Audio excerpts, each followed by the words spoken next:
வணக்கம். நீங்கள் நேரடியாக இணைந்து கொள்வது நியூஸ் ஃபர்ஸ்டின் மதிய நேர பிரதான செய்திகளோடு.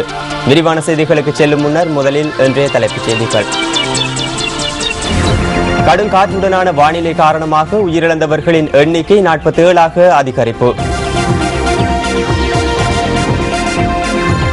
அனைத்து அரசு நிறுவனங்களிலும் வெள்ளிக்கிழமை தோறும் டெங்கு ஒழிப்பு செயற்திட்டம். அமெரிக்காவின் முக்கிய புலனாய்வு தகவல்களை வெளியிட்டதாக சந்தேகிக்கப்பட்ட ஒருவர் காணாமல் போயுள்ளார். விரிவான செய்திகள். கடும் காற்றுடனான வானிலை காரணமாக உயிரிழந்தவர்களின் எண்ணிக்கை 47ஆக அதிகரித்துள்ளதாக கடற்றொழில் திணைக்களம் குறிப்பிடுகின்றது.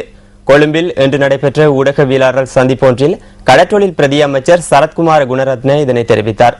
14 பேர் இதுவரையில் காணாமல் போயுள்ளதாகவும் கடும் காற்றினால் ஏற்பட்ட விபத்துக்கள் காரணமாக 43 படகுகள் சேதமடைந்துள்ளதாகவும் கடற்றொழில் பிரதி அமைச்சர் மேலும் சுட்டிக்காட்டினார்.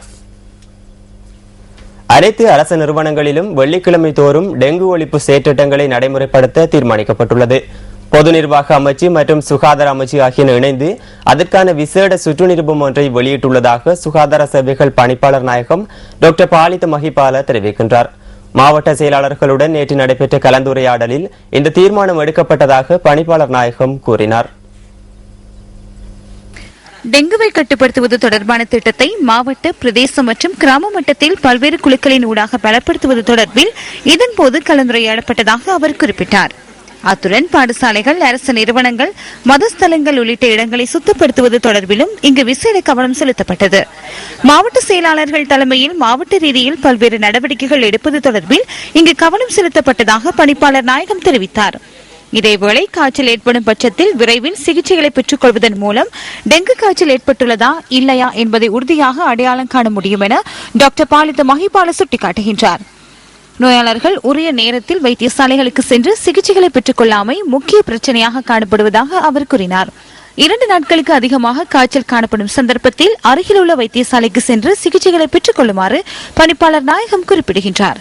அத்துடன் தமது வீட்டுச் சூழல் குறித்து அதிக கவனம் செலுத்த வேண்டும் எனவும் சுகாதார சேவைகள் பணிப்பாளர் நாயகம் டாக்டர் பாலித மஹிபால மேலும் தெரிவிக்கின்றார். கல்வித்துறையில் பாரிய நெருக்கடி காணப்படுவதாக கல்வி அமைச்சர் பந்துலு குணவர்தன தெரிவிக்கின்றார். வடமத்திய மாகாண கஷ்ட பிரதேச பாடசாலைகளுக்கான ஆசிரியர் நியமங்களை வழங்குவதற்காக நடைபெற்ற நிகழ்வில் அமைச்சர் இந்த கருத்தினை கூறினார்.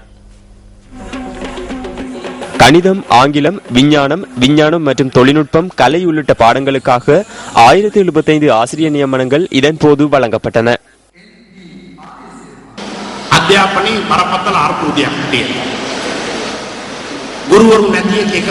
கல்வித்துறையில் பாரிய நெருக்கடி காணப்படுகின்றது. ஆசிரியர்கள் பற்றாக்குறை, பாடசாலைகளில் மின்சார வசதிகள் இல்லாமை ஆகிய பிரச்சினைகளாகும். நீர் மற்றும் கழிவறை இல்லாமை போன்ற பிரச்சினைகள் காணப்படுகின்ற போதிலும் அவை முதன்மையான பிரச்சினைகள் அல்ல. மனித வாழ்க்கைக்கான உரிய தரத்தை ஆசிரியர்களாலேயே வழங்க முடியும். கல்வி அமைச்சர் என்ற ரீதியில் என்னால் அதனை செய்ய முடியாது.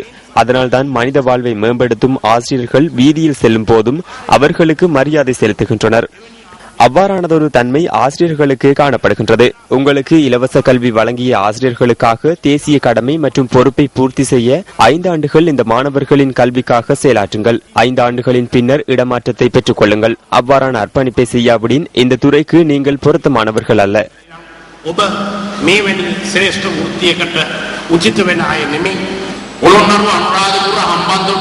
புலனறுவை, அனுராதபுரம், ஹம்பாந்தோட்டை, வடக்கு மற்றும் கிழக்கு ஆகிய பகுதிகளில் அரசியல் கஷ்டமான சேவையாகும்.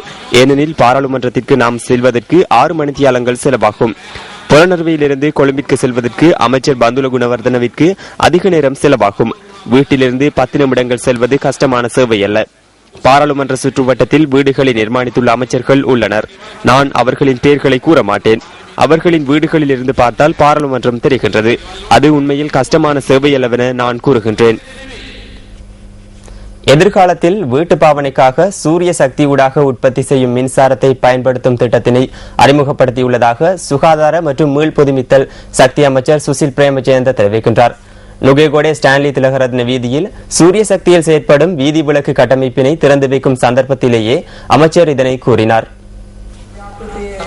இந்த திட்டத்தின் கீழ் எதிர்காலத்தில் மின் உற்பத்திக்கான செலவை குறைத்துக் கொள்ள முடியும் என சுற்றாடல் மற்றும் மீள் புதுப்பித்தல் சக்தி அமைச்சு குறிப்பிடுகிறது.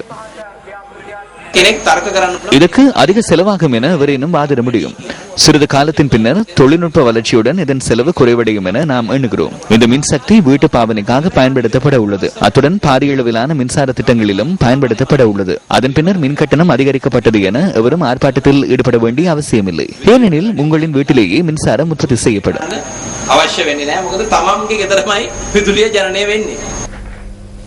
சுகாதாரத்துறையின் நிர்மாண பணிகளில் ஈடுபட்டுள்ள ஒப்பந்த நிறுவனங்கள் தமது பொறுப்புகளை உரிய முறையில் நிறைவேற்றவில்லை எனின் அவற்றை தடை செய்யுமாறு தாம் ஆலோசனை வழங்கியுள்ளதாக சுகாதார அமைச்சர் மைத்ரிபால சிறிசேன தெரிவிக்கின்றார். கண்டி போதனா வைத்தியசாலையில் நேற்று நடைபெற்ற வைபவம் ஒன்றில் கலந்து கொண்ட போதே அமைச்சர் இதனை கூறினார். கண்டி போதனா வைத்தியசாலையின் புதிய கட்டிடத்தினை திறந்து வைக்கும் முகமாக இந்த நிகழ்வு ஏற்பாடு செய்யப்பட்டிருந்தது.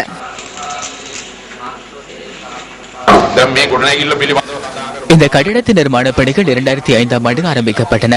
பல கட்டிட ஒப்பந்தக்காரர்கள் இதன் நிர்மாண பணிகளை இடைநடுவே கைவிட்டு சென்றுள்ளனர். இதன் முழு பொறுப்பையும் தொழில்நுட்ப நடவடிக்கை குழுவை ஏற்க வேண்டும். கண்டி வைத்தியசாலையின் கட்டிட வேலைகளில் ஈடுபட்ட சில நிறுவனங்கள் இலங்கையில் வேறு பல வைத்தியசாலைகளின் கட்டிடங்களின் நிர்மாண பணிகளையும் இடைநடுவே கைவிட்டுள்ளன. எந்த ஒரு ஒப்பந்த நிறுவனமும் தங்களுடைய பொறுப்பை நிறைவேற்றாதபடின் அந்த நிறுவனங்களை தடை செய்யுமாறு நான் ஆலோசனை வழங்கியுள்ளேன். அந்த நிறுவனங்களை கருப்பு பட்டியலில் சேர்க்குமாறு ஆலோசனை வழங்கியுள்ளேன். 2 போலீஸ் உத்தியோகத்தர்களை தாக்கியமை தொடர்பில் விளக்கமறியலில் வைக்கப்பட்டுள்ள எம்பலிப்பட்டிய பிரதேச சபை தலைவர் MK அமில எதிர்வரும் 18ஆம் திகதி வரை மீண்டும் விளக்கமறியலில் வைக்கப்பட்டுள்ளார். எம்பலிப்பட்டிய பிரதம நீதவான் தினேஷ் லக்மால் பெரேரா முன்னிலையில் இன்று நீதிமன்றத்தில் ஆஜர்படுத்தப்பட்ட சந்தர்ப்பத்தில் இந்த உத்தரவு பிறப்பிக்கப்பட்டுள்ளது. எம்பலிப்பேட்டை பிரதேச சபை தலைவர் MK அமில தொடர்பான வழக்கு விசாரணை எம்பலிப்பேட்டிய நீதவான் முன்னிலையில் இன்று காலை இடம்பெற்றதாக எமது பிராந்திய செய்தியாளர் கூறினார். 2 போலீஸ் உத்தியோகஸ்தர்களை தாக்கியமை தொடர்பில் கடந்த 4ஆம் தேதி நீதிமன்றத்தில் சரணடைந்ததை அடுத்து அவர் இன்று வரை விளக்கமறியலில் வைக்கப்பட்டிருந்தார். கடந்த 26ஆம் தேதி அம்பலிப்பேட்டிய பனாமுர பிரதேசத்தில் தலைக்கவசம் மற்றும் சாரதி அனுமதி பத்திரமின்றி மோட்டார் சைக்கிளில் பயணித்த 3 எதிராக சட்ட நடவடிக்கை மேற்கொண்ட 2 போலீஸ் உத்தியோகஸ்தர்களை தாக்கியதாக அம்பலிப்பேட்டிய பிரதேச சபை தலைவர் மீது குற்றம் சாட்டப்பட்டுள்ளது. ஸ்ரீ ஜெயவர்தனபுர பல்கலைக்கழகத்தின் மருத்துவ பீட மாணவர்கள் 25 பேருக்கு வகுப்பு தடை விதிக்கப்பட்டுள்ளது. பல்கலைக்கழக வளாகத்தில் எதிர்ப்பில் ஈடுபட்ட காரணத்தினால் அவர்களுக்கு வகுப்பு தடை விதிக்கப்பட்டதாக பல்கலைக்கழகத்தின் ஊடக பேச்சாளர் கலாநிதி பிரணீத் அபேசுந்தர தெரிவித்தார். இதேவேளை கலனி பல்கலைக்கழகத்தின் மூடப்பட்டிருந்த விஞ்ஞான பீடத்தின் 1ஆம் மற்றும் இறுதியாண்டு கல்வி நடவடிக்கைகள் இன்று மீள ஆரம்பிக்கப்பட்டன. கடந்த வெள்ளிக்கிழமை பீடத்தின் விடுதி மீது தாக்குதல் நடத்தப்பட்டதன் பின்னர் அது தற்காலிகமாக மூடப்பட்டதுடன் சம்பவத்தில் மாணவர்கள் 6 பேர் காயமடைந்தனர். விஞ்ஞான பீடத்தின் 2ஆம் மற்றும் 3ஆம் ஆண்டுகளுக்கான கல்வி நடவடிக்கைகள் விரைவில் ஆரம்பிக்கப்படும் என கலனி பல்கலைக்கழகத்தின் ஊடக பேச்சாளர் பேராசிரியர் மாப்பா திலகரத்ன தெரிவித்தார். கொழும்பு ஆமர் வீதி பண்டாரநாயக்க மாவட்டத்தில் உள்ள ஃபாத்திமா முஸ்லிம் மகளிர் கல்லூரிக்கு அருகில் உள்ள வீதி தாளரங்கியுள்ளது. இந்த வீதி தாளரங்கி 2 வாரங்கள் கடந்துள்ள நிலையில் இதுவரையில் வீதியை செப்பனிடும் பணிகள் முன்னெடுக்கப்படவில்லை என பிரதேச மக்கள் தெரிவிக்கின்றனர். இந்த வீதியில் 5 அடி ஆழமான குழியொன்று ஏற்பட்டுள்ளதாக பிரதேசவாசிகள் தெரிவிக்கின்றனர். கனரக வாகனங்கள் குறித்த வீதியின் ஊடாக போக்குவரத்தில் ஈடுபடுவதால் விபத்து இடம்பெறுவதற்கான சாத்தியங்கள் உள்ளதாகவும் மக்கள் சுட்டிக்காட்டுகின்றனர். வீதி தாளரங்கி 2 வாரங்களாகின்றன. வீதியில் கனரக வாகனங்களும் செல்கின்றன. இந்த பகுதியில் 2 பாடசாலைகள் உள்ளன. எந்த அதிகாரியும் வந்து பார்க்கவில்லை. கொங்கிரீட் இட்டு இதனை புனரமைத்தால் இவ்வாறு இடம்பெறாது. 2 பாடசாலைகள் காணப்படுகின்றன. பாடசாலை மாணவர்களுக்கு இது மிகவும் பாதிப்பை ஏற்படுத்தியுள்ளது.